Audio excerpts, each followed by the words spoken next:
السلام عليكم الناس الكل، مرحبا بكم. اليوم عنا وصفة جديدة وفيديو جديد. ما تنساوش تعملوا اشتراك في القناة كويزين بالوري حمدي على يوتيوب باش تدعمونا ونزيدو نهبطوا لكم فيديوهات جدد. كيما تشوفوا اليوم باش نعملوا كمونية بالقرنيط تعمل 66 كيف. يلا ما نطولش عليكم، نبداو الوصفة نتاعنا. ناخو كيما تشوفوا لهنا الماء، نغلي كسرونة بالماء، ومن بعد ننظف كعبة القرنيط نتاعي ونخليها تغلي 10 دقائق في الماء.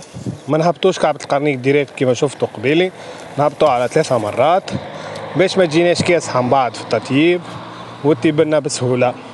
كيما تشوفوا هذه هي كعبة القرنيط حضرت لنا ما شاء الله تعمل 66 كيف. توا باش نقصوها معناها نقصوها طروف صغار هكا، كل واحد وحسب الذوق نتاعو.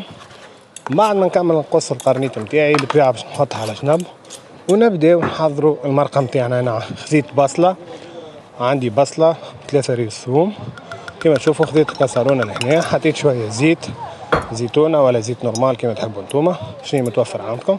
باش نقلي تويكا البصل، راس بصل ومعاه 3 ولا 4 سنون ثوم حسب الرغبه بالطبيعه.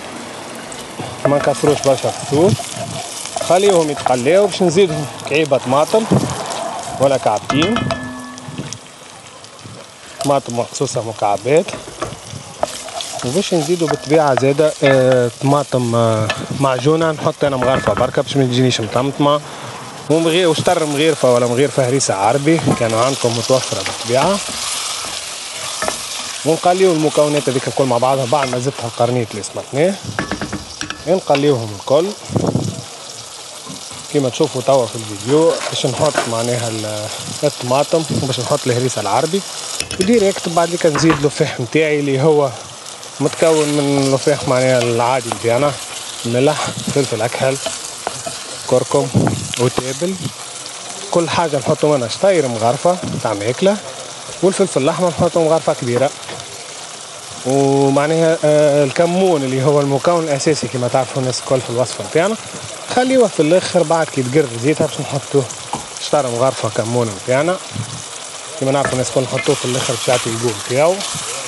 نرميوه محبذا نرميوه كي تقر زيتها مع الفلفل، بعد نطفيو النار. نوريكم بعد كيفاش. كيما تشوفوا قليت المكونات الكل مع بعضهم.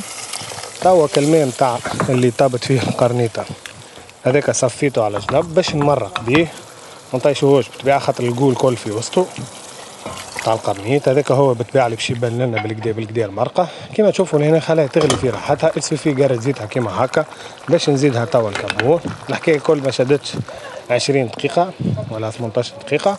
وباش نزيد قرينات فلفل وديريكت انا نطفي الغاز. الفلفل نحبو يجي يتقرمش. كيما تشوفوا هذه هي الوصفة نتاعنا. وباش نزيد شوية معدنوس وشوية بصل نزين بهم من فوق.